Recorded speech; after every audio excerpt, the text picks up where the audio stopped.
Buenos días, nosotros somos el equipo número 3. El equipo número 3 está conformado por Carlos Alberto Ramos González, Diana Sevilla Fierro, José Eduardo Hernández Mata, Ludwika Mauri Cordero, Leo Jaciel García Pisa, Moisés Alejandro Ábalos Hernández y su servidora.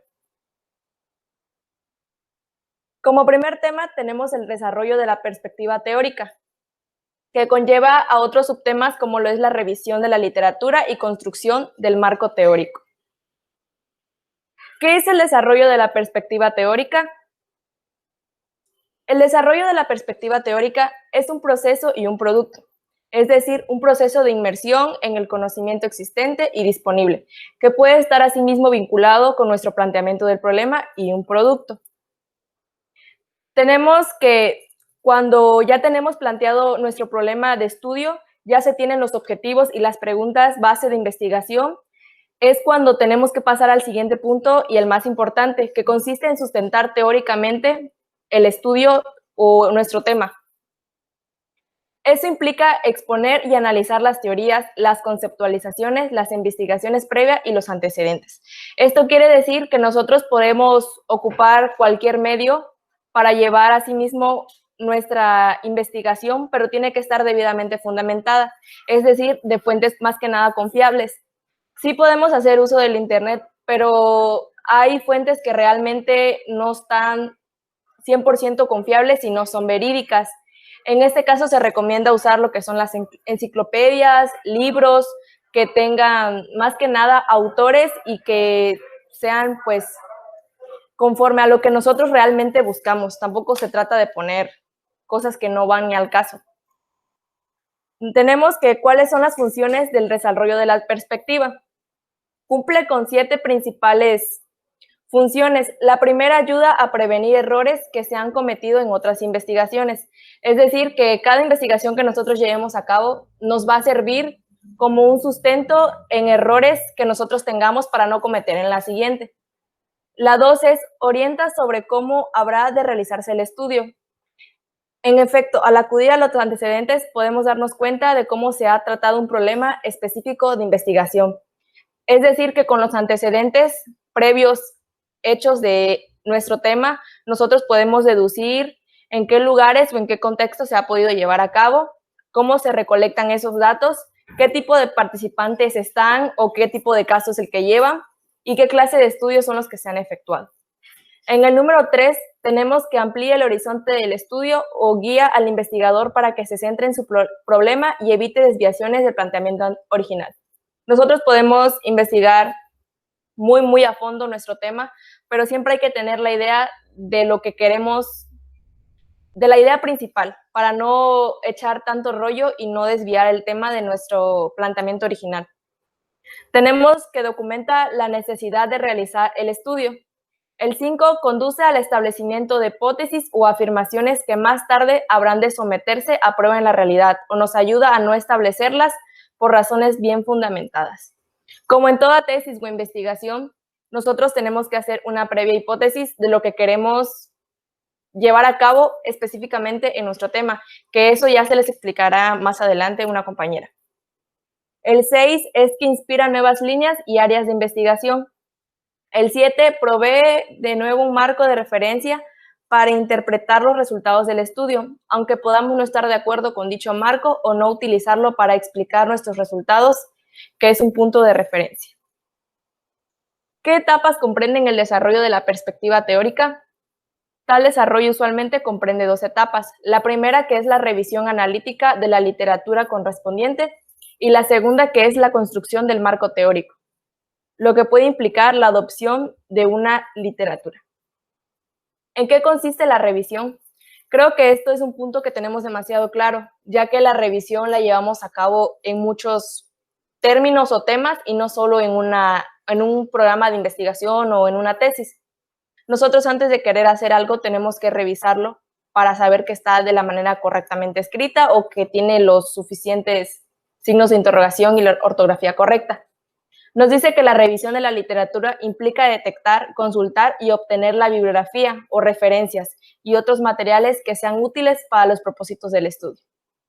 Esta revisión debe ser selectiva, puesto que cada año se publican en el mundo miles de artículos en revistas académicas y periódicos, libros u otras clases de materiales sobre las diferentes áreas del conocimiento. Es lo que anteriormente en uno de los 7 puntos se mencionó, que los libros constantemente sacan ediciones o volúmenes, que es como un después o una continuación de un mismo tema, y es por eso mismo que debemos de revisar constantemente para estar actualizados y nuestra tesis tenga una mejor base. Tenemos lo que es el inicio de la revisión de la literatura. El primer paso es la detección, inicio de la revisión de la información. El segundo es lectura y citas de la literatura. Lecturas y citas de la literatura. Transferencia de la información y reacción y argumentación de la investigación. Estos no son más que unos simples y sencillos pasos que se debe llevar a cabo para que podamos hacer una revisión correctamente. Obtención de la literatura. Después de identificar las fuentes primarias pertinentes, es necesario localizarlas en las bibliotecas físicas, electrónicas, en bibliotecas, filmotecas, videotecas u otros lugares en donde se encuentren. Si compramos un artículo de revista científica, lo descargamos y lo guardamos en nuestro equipo para su posterior consulta. Si son libros comprados en internet, estaremos pendientes de que lleguen a nuestras manos, etc. Esto no es más que cómo nosotros podemos llevar la literatura hacia nosotros, ya sea físicamente o tecnológicamente.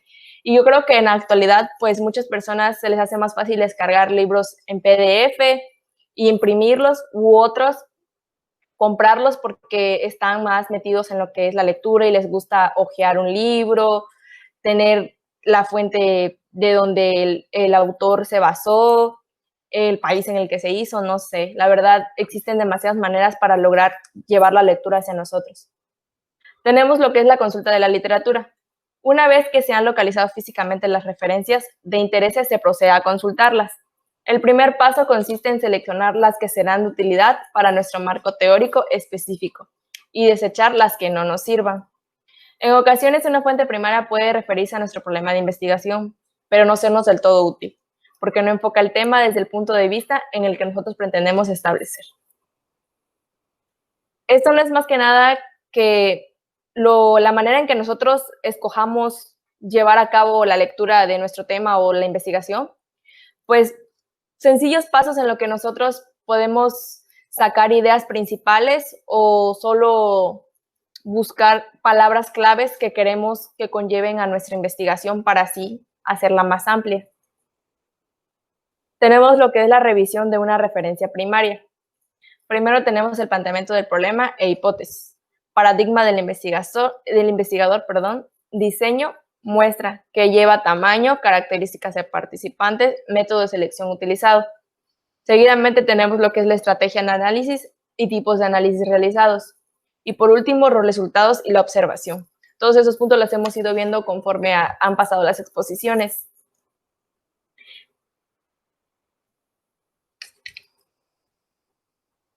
¿Qué información o contenido se extrae de las referencias? A veces se extrae una sola o varias ideas, otras una cifra, un resultado o numerosos comentarios, perspectiva teórica, comentarios adicionales. Al identificar la literatura útil, se puede diseñar un mapa de revisión, el cual es una imagen de concepto. Eso quiere decir que nosotros podemos hacer un mapa del tipo que más deseamos con el afán de traer las ideas principales o la información más destacada de ese libro o de ese artículo digital, para así hacernos más fácil el uso de nuestra investigación. ¿Qué nos puede revelar la revisión de la literatura? La literatura revisada en el desarrollo del conocimiento, que hay solo guías aún sin estudiar e ideas vagamente relacionadas con el problema de investigación, que hay descubrimientos interesantes, pero parciales, sin llegar a un ajuste de una teoría, que hay piezas y trozos de teoría con cierto respaldo empírico, que sugieren variables potencialmente importantes y que se aplican a nuestro problema de investigación, que hay varias teorías con soporte empírico que se aplican a nuestro problema de investigación y, por último, que hay una teoría completamente desarrollada con abundante evidencia empírica y que aplica a nuestro problema de investigación. Observaciones sobre la perspectiva teórica. Tenemos que en el proceso cuantitativo siempre es conveniente efectuar la revisión de la literatura y presentarla de una manera organizada. Es lo que se mencionó anteriormente, que nosotros para poder llevar a cabo la revisión de la literatura o la consulta de la literatura, podemos hacer uso de diferentes herramientas, ya sean tecnológicas o de manera que nosotros lo hagamos, ya que el mapa que se decide hacer se puede hacer tanto digital como a mano. Sabemos que si lo hacemos de manera digital es mucho más fácil la comprensión, ya que podemos agregar infinidades de figuras, palabras claves y darle la forma que a nosotros más nos guste. Y de manera manual se puede hacer lo mismo, pero sería un poco más tardado y más complicado, ya que conlleva imprimir, y recortar, y pegar, y dibujar. También nos dice que en investigaciones para mejorar procesos, desarrollar algoritmos y generar nuevas tecnologías y productos. Aparte de la revisión de la literatura, consiste en considerar y evaluar los anteriores procesos, algoritmos, tecnologías o productos, recordando que el planteamiento implica analizar en qué variables puede optimizarse. ¿Qué métodos podemos seguir para organizar y construir el marco teórico? Una vez extraída y recopilada la información que nos interesa de las referencias, para nuestro problema de investigación podremos empezar a elaborar lo que es el marco teórico, el cual se basará en la integración de la información antes recopilada. Un paso previo consiste en ordenar la información recopilada de acuerdo con uno o varios criterios lógicos y adecuados al tema de la investigación. Para hacer un marco teórico es necesario hacer una previa lectura y hacer la consulta de la literatura, como ya se mencionó, ya que sin ella no podremos llevar a cabo un buen sustento de nuestra tesis o investigación. Algunas veces se ordena cronológicamente, otras por subtemas o por teorías. Esto ya es a decisión del autor o de la persona que lo está haciendo. Por ejemplo, si se utilizaron fichas o documentos en archivos y carpetas, para recopilar la información se ordena según el criterio que se haya definido. Método de mapeo para construir el marco teórico. Este método implica elaborar un mapa conceptual y con base en este profundizar en la revisión de la literatura y el desarrollo del marco teórico. Como todo mapa conceptual, se basa más que nada en conceptos y ideas principales, en lo que la persona que lo está elaborando tiene que extraer información que sea relevante al tema para así poder tener claras sus ideas y al momento de pasarlo a su investigación o a su tesis pueda saber de una manera más clara qué es lo que realmente quiere y no pierda la idea original de lo que es el tema. Método de mapeo para construir el marco teórico. La experiencia demuestra que otra manera rápida y eficaz de construir un marco teórico consiste en desarrollar, en primer lugar, un índice tentativo de este, global o general, e irlo afinando hasta que sea sumamente específico. Luego se coloca la información en el lugar correspondiente dentro del esquema. A esta operación puede denominársele vértebra, el marco o perspectiva teórica.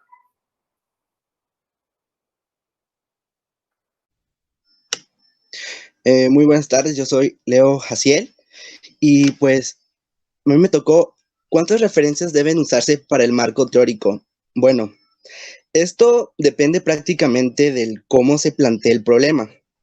También se dé el tipo de informe que se vaya a elaborar, el área en que estemos situados y el presupuesto con el que contemos. Así que básicamente no hay una respuesta exacta para esta pregunta, aunque hay algunos autores que sugieren como un mínimo de 30 referencias. En la siguiente diapositiva veremos otra buena pregunta.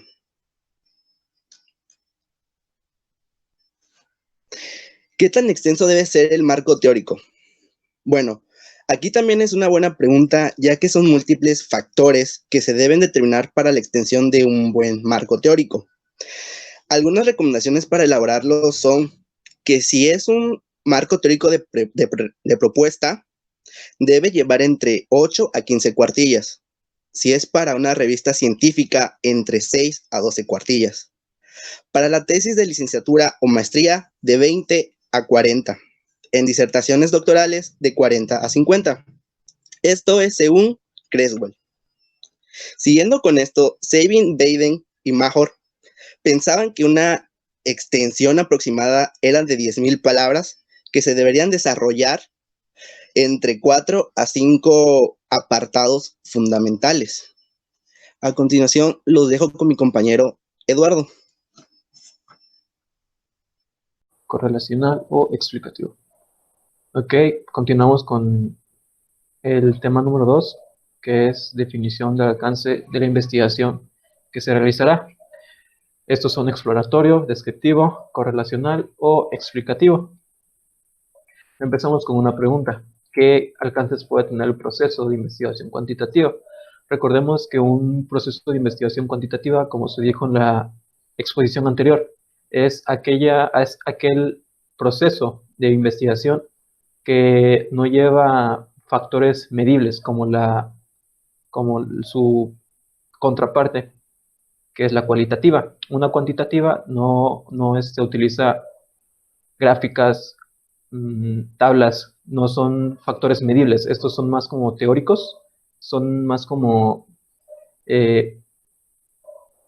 mentales. Entonces, dicho esto, una vez se hace la revisión de la literatura, del texto, una vez que se decide que nuestra investigación vale la pena y que se puede realizar, el siguiente paso consiste en visualizar el alcance que tendrá.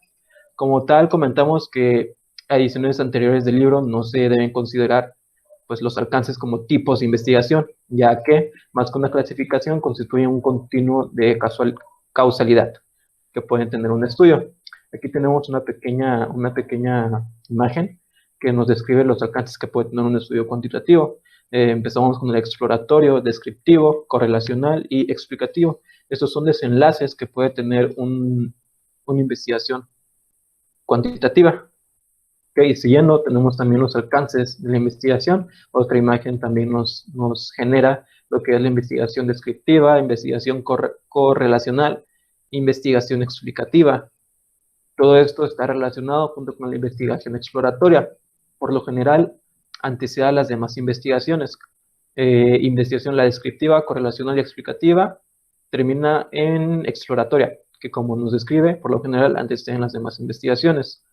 Ahora bien, cuando todo esto surge, se nos da la pregunta, ¿de qué depende que nuestro estudio se inicie como exploratorio, descriptivo, correlacional o explicativo? Son los desenlaces que puede tener nuestra investigación cuantitativa. La respuesta no es fácil, pero diremos que depende fundamentalmente de dos factores, que es el estado del conocimiento sobre el problema de investigación, que se muestra por la revisión de la literatura, así como la perspectiva que se presenta dar al estudio. Pero antes de dar la respuesta, es necesario hablar de cada uno de los alcances de investigación. Ok, siguiendo, ¿en qué consisten los estudios de alcance exploratorio? Esa es otra pregunta. Y es que los estudios exploratorios se realizan cuando el objetivo es examinar un tema o problema de investigación poco estudiado, del cual se tienen muchas dudas o no se ha abordado antes. Son temas de los que aún no tenemos información, no tenemos pruebas, no tenemos textos, libros, todo esto. Es decir, cuando la revisión de literatura reveló que tan solo hay guías no investigadas e ideas vagamente relacionadas con el problema de estudio. O bien, si deseamos indagar sobre temas y áreas desde nuevas perspectivas. Nuevas perspectivas es como desde otro punto de vista. Tal sería el caso de investigadores que pretendieran analizar fenómenos desconocidos o novedosos. Por ejemplo, una enfermedad de reciente aparición, una catástrofe ocurrida en un lugar donde nunca había sucedido algún desastre, porque esto no es algo habitual. ¿Sí me entienden? Es algo como menos común. Por eso se da este nuevo problema de estudio. Entonces, también una nueva propiedad observada en los hoyos negros del universo, todos estos son ejemplos. El surgimiento de un medio de comunicación completamente innovador, o la visión de un hecho históricamente transformada por el descubrimiento de evidencia que estaba oculta.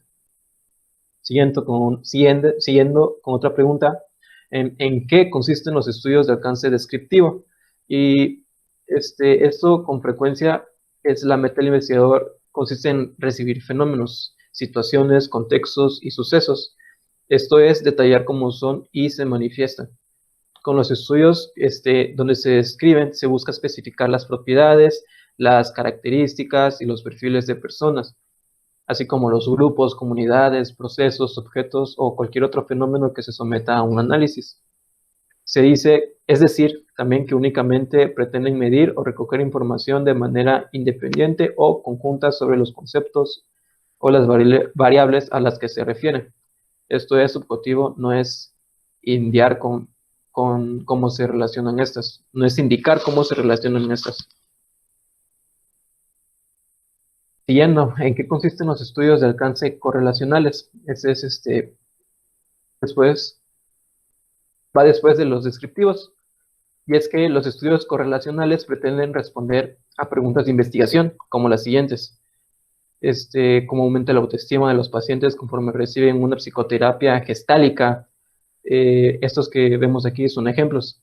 Este tipo de estudios tienen como finalidad conocer la relación o grado de asociación que existe entre dos o más conceptos. Categorías o variables en una muestra o contexto en particular. En ocasiones solo se analiza la relación entre dos variables, pero pues también se da con frecuencia que se ubican en el estudio vínculos entre 3, 4 o más variables, claro que sí. Siguiendo con el tema, tenemos el riesgo de correlaciones espurias, entre paréntesis, pues también llamadas falsas. Llega a darse el caso de que dos variables estén aparentemente relacionadas, pero que en realidad no sea así. Esto se conoce en el ámbito de investigación como correlación espuria. ¿Ok? Como ejemplo, supongamos que llevaremos a cabo una investigación con niños cuyas edades son entre 8 y 12 años, en el propósito de analizar qué variables se encuentran relacionadas con la inteligencia y la midiéramos por medio de algunas pruebas de IQ. Digamos que también se presenta la siguiente tendencia. A mayor estatura, mayor inteligencia. Es decir, que los niños físicamente más altos tendieran a obtener una calificación mayor en la prueba de inteligencia con respecto a los niños de menor estatura. Estos resultados no tendrían sentido. No podemos decir que la estatura se correlaciona con la inteligencia, aunque los resultados de estudio así lo indican.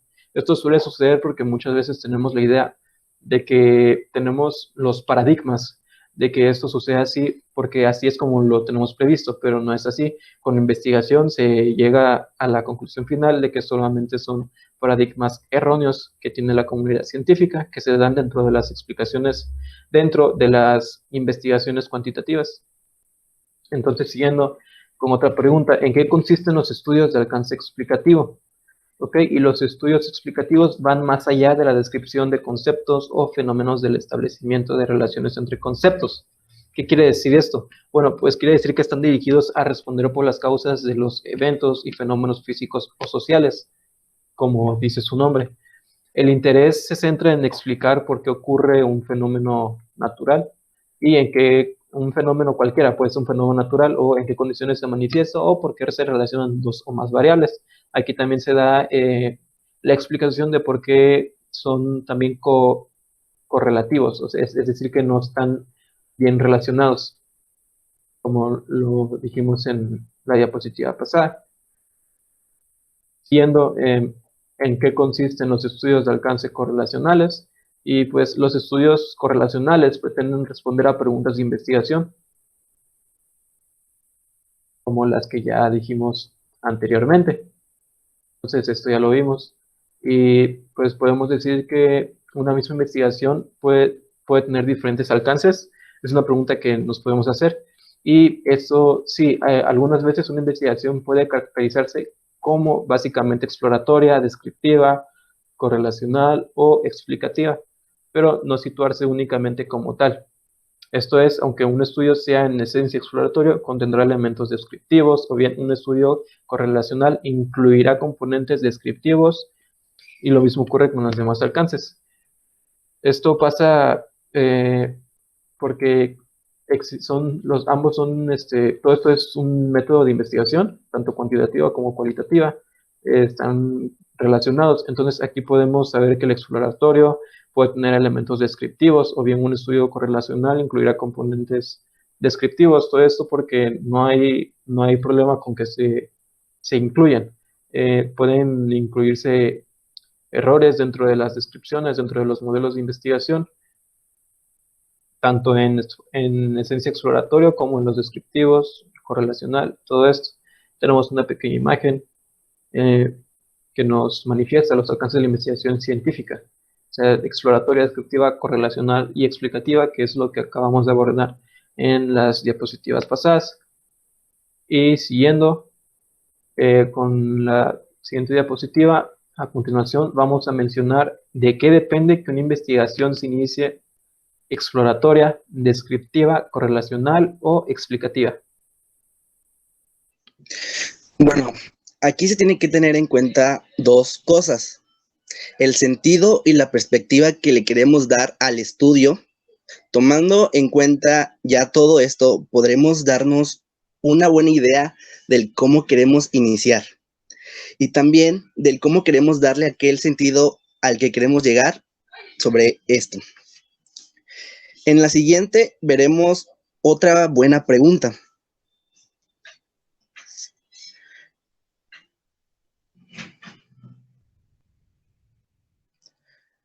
Bueno, en la siguiente pregunta es: ¿cuál de los 4 alcances es el mejor para un estudio?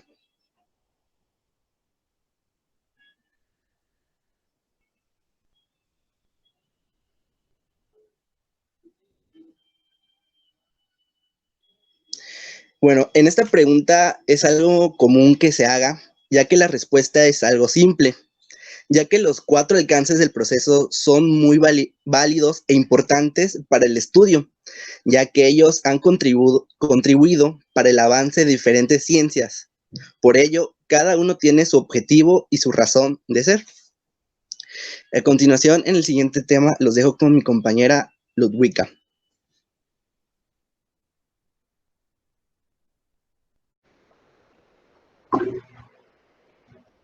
Bueno, como tercer tema tenemos la formulación de hipótesis. Y como primera pregunta tenemos ¿qué es la hipótesis? La hipótesis son las guías de investigación o estudio. Las hipótesis indican lo que tratamos de probar y se definen como explicaciones tentativas del fenómeno investigado. Bueno, podemos generalizar esto como la hipótesis como unas respuestas provisionales a lo que nosotros estamos planteando en nuestro planteamiento del problema. Tenemos un ejemplo de unos chicos, por ejemplo,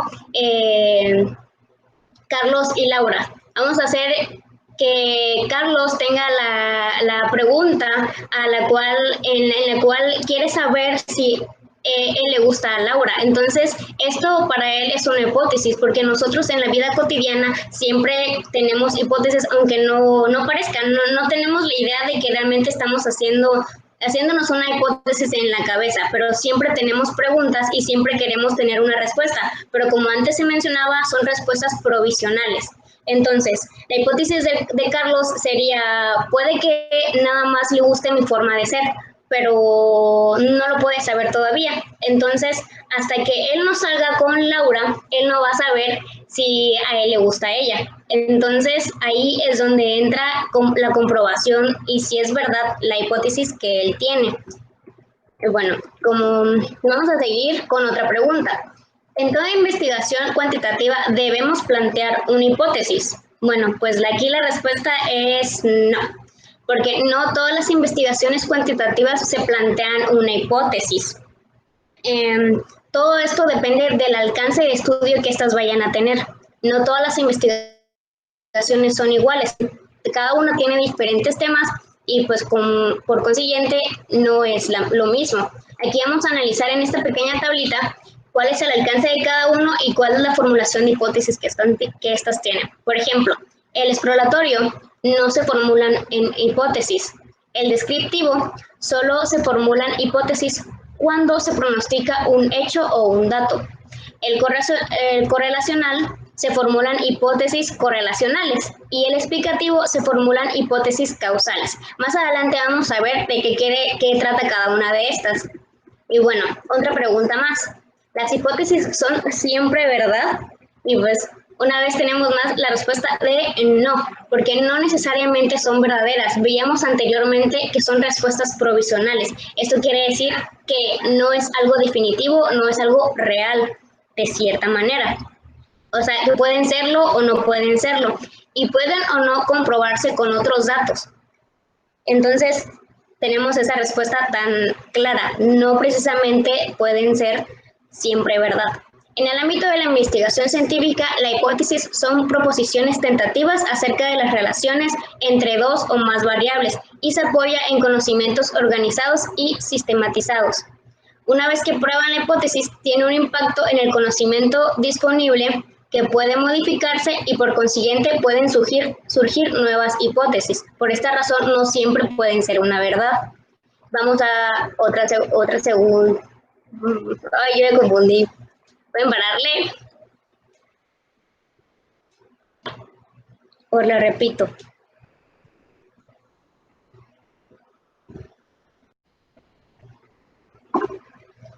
Bueno, tenemos una pregunta más. ¿Qué son las variables? En este punto es necesario definir qué es una variable, ya que lo estaremos viendo constantemente. Y una variable es una propiedad que puede fluctuar y cuya variación es susceptible de medirse u observarse. Quiere decir que podemos seguir experimentando con estas variables. El concepto de variable puede asemejarse a personas, seres vivos, objetos, hechos y fenómenos. Es que hay varios tipos de datos, de investigaciones, de métodos, por eso son variables. Bueno, vamos a ver de dónde son las hipótesis. Creo que es la pregunta del millón. En el enfoque cuantitativo, y si hemos seguido paso a paso el proceso de investigación, vemos que es natural que la hipótesis surja del planteamiento del problema que nosotros tenemos. ¿Por qué? Porque ahí es donde nos empezamos a querer cuestionar acerca de la respuesta. Entonces, esto se basa en el análisis de datos que nosotros tenemos, en las generalizaciones empíricas pertinentes a nuestro problema. Tenemos también un análisis de esta y tiene una relación muy estrecha entre el planteamiento del problema, la revisión de la literatura y la hipótesis. Al formular la hipótesis, volvemos a evaluar nuestro planteamiento de problema. Más adelante veremos más de este tipo de hipótesis. Bueno, aquí tenemos las características de una hipótesis. Veamos, la número 1 es, la hipótesis debe referirse a una situación social real. La hipótesis solo puede someterse a prueba en un universo y en un contexto bien definidos. Bueno, aquí con la palabra real ya podemos ver todo lo que quiere decir que una hipótesis. Tiene que ser algo que se pueda comprobar. O sea, no vamos a hacer una hipótesis de una serie de televisión, de una novela o de una película, porque no es algo real, no tenemos bases reales ni una forma de comprobar lo que estamos diciendo. Como paso número 2, características son los términos variables de la hipótesis deben ser comprensibles, precisos y lo más concretos posibles. 3, la relación entre variables propuesta por una hipótesis debe ser clara y verosímil, o sea, quiere decir que esta tiene que ser verdad. Y las hipótesis deben estar relacionadas con técnicas disponibles para probarlas. Como vimos anteriormente, debe de ser algo real, porque si no es real, ¿cómo podemos cortejar las técnicas disponibles? Y tenemos los términos de la hipótesis y la relación planteada entre ellos debe ser observables y medibles, o sea, tener referencias en la realidad. Las hipótesis científicas, al igual que los objetos y las preguntas de investigación, no incluyen aspectos morales ni cuestiones que no podemos medir con la realidad. Una vez más, la palabra clave es la realidad. Tiene que ser una respuesta provisional a una pregunta que pueda cortejarse. Bueno, aquí ya tenemos los tipos de hipótesis que tenemos. Es la hipótesis de investigación, las hipótesis nulas, las hipótesis alternativas y las hipótesis estadísticas. Bueno, como primera tenemos la hipótesis de investigación. Esta tiene 4 tipos. La primera es descriptiva, la segunda es correlacionales. Vemos esta primera. Esas hipótesis descriptivas, como vimos en el cuadro, en el primer cuadro, depende del alcance que requiere. A veces se utilizan en estudios descriptivos, pero como hemos mencionado, intenta predecir un dato o un valor. Solamente si necesitamos tener estos datos es que podemos utilizar este tipo de hipótesis descriptiva. Bueno, un ejemplo que tenemos aquí es la ansiedad en los jóvenes alcohólicos será elevada. Y bueno, cabe mencionar que no en todas las investigaciones descriptivas se formula la hipótesis. Y bueno, aquí tenemos las hipótesis correlacionales. Las hipótesis correlacionales conectan a la relación entre dos o más variables. Bueno, aquí tenemos otro ejemplo. La presencia de padecimientos pulmonales, ¿no? Entonces, la administración del tabaco es lo que va a causar esto. Entonces, aquí ya hay una relación entre síntomas y cosas que hicieron las personas para que tuvieran este padecimiento.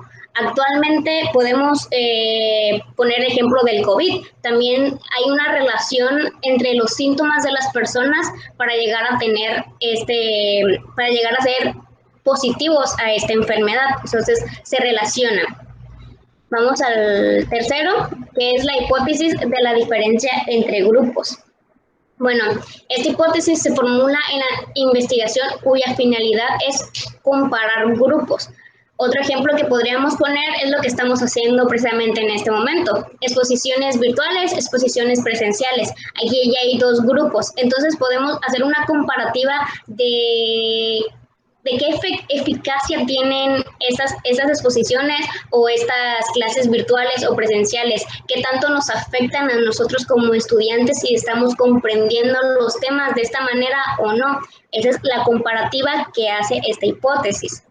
Y tenemos la hipótesis que establecen relaciones de causalidad. Entonces, este tipo de hipótesis no solamente afirma la o las relaciones entre dos o más variables, como veíamos en el ejemplo anterior de las hipótesis correlacionales, como veíamos el ejemplo de un padecimiento pulmonar, ¿no? Entonces, aquí le da un sentido de entendimiento al por qué está causando esta enfermedad. Ya hay una investigación más avanzada acerca de la causa y el efecto que esto pueda tener, como las personas que consumen tabaquismo, consumen tabaco, qué es lo que van a hacer, qué es lo que les está causando que hagan eso y qué efecto van a tener en su cuerpo. Y bueno, ¿qué son las hipótesis nulas? Dice, las hipótesis nulas son en cierto modo el reverso de las hipótesis de investigación. También constituyen proposiciones acerca de la relación entre variables, solo que sirven para refutar o negar lo que afirma la hipótesis de investigación. En pocas palabras, niega lo anterior, porque ya les habíamos mencionado que hay varias hipótesis. Entonces, al momento de hacerse estos cuestionamientos y al momento de hacer más comparación, métodos y todo para saber si es verdad una hipótesis o no, puede que haya una hipótesis nula, que sea todo lo contrario a lo que una persona está proponiendo, como una respuesta provisional. Bueno, aquí vemos un ejemplo de los adolescentes le atribuyen más importancia al atractivo físico en sus relaciones de pareja que las adolescentes. O la hipótesis nula diría, los adolescentes no le atribuyen más importancia al atractivo físico en sus relaciones de pareja que las adolescentes. Lo contrario, prácticamente, ¿no? Y bueno, veamos qué son las hipótesis alternativas. Bueno, como su nombre lo indica, son posibilidades alternas de las hipótesis de investigación y nula. Ofrecen una descripción o explicación distinta de las que proporcionan estas. Bueno, es que tienen que haber estas dos para que pueda haber una hipótesis alternativa. Entonces, deben existir estas posibilidades para que esta se pueda dar. Y bueno, vamos a otra pregunta más. ¿Cuántas hipótesis se deben formular en una investigación?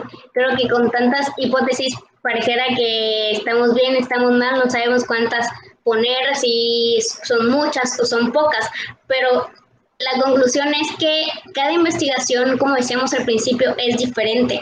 Algunas contienen gran variedad de hipótesis y otras no. O sea, por ejemplo, algunas tienen que relacionarse 15 o más variables, entonces pueden surgir un montón de hipótesis. Entonces, un ejemplo que teníamos hace rato es que tenemos una respuesta, pero de hacer las investigaciones, de hacer métodos, o descartar ciertas posibilidades, vemos que necesitamos meter otro tipo de hipótesis porque no es lo adecuado. Bueno, entonces, ¿qué es la prueba de hipótesis? Como os he dicho antes, en el proceso cuantitativo las hipótesis se someten a prueba. A prueba o escrutinio empírico para determinar si son apoyadas o refutadas, de acuerdo con lo que se va a investigar. Entonces, mencionábamos hace rato que hay varias hipótesis. Entonces, como tal, no es que sea una prueba, pero sí necesita argumentar lo que se está diciendo. Necesitamos tener datos que apoyen en lo que nosotros estamos pensando. Y puede estar de acuerdo o no puede estar de acuerdo con la hipótesis que nosotros tenemos. Y bueno, ¿cuál es la utilidad de las hipótesis? Bueno, unas de estas son las guías de una investigación en el enfoque cuantitativo y dos, tienen una función descriptiva y explicativa para probar teorías o sugerir teorías. La otra pregunta, ¿qué ocurre cuando no se aporta evidencia a favor de una hipótesis de investigación? Bueno, creo que en general no siempre lo que nosotros pensamos es lo correcto. Los resultados pueden variar, pueden ser eliminados, como mencionábamos hace rato, ¿no? Puede que no sean verdad, puede que la prueba salga diferente a lo que nosotros habíamos afirmado prácticamente. Entonces, la hipótesis nos ayuda con el conocimiento de la investigación que nosotros estamos haciendo. O sea, no importa si la evidencia que está arrojando las investigaciones nos dicen que nuestra hipótesis es errónea, porque el objetivo es tener el conocimiento.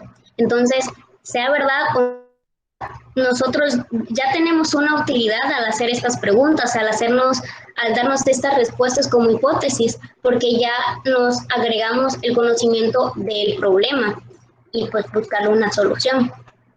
Y bueno, deben definirse las variables de una hipótesis como parte de su formulación.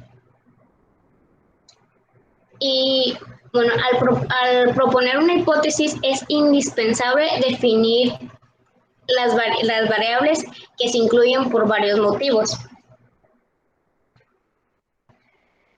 ya que necesitamos conocer los valores argumentados para poder proponer una hipótesis. O sea, ¿cómo nos formulamos las preguntas si no tenemos todos estos valores? Por eso mismo, como mencionamos anteriormente, pueden haber más porque las hipótesis pueden cambiar, pueden variar, pueden sumarse, pueden restarse. Entonces, incluyen varios motivos que deben de ser indispensables para definir estas variables. Número 1, pueden darle el mismo valor o término a las variables incluidas en la hipótesis. 2, las variables pueden ser medidas, observadas, evaluadas o inferidas. Número 3, confrontan nuestra investigación con otras similares.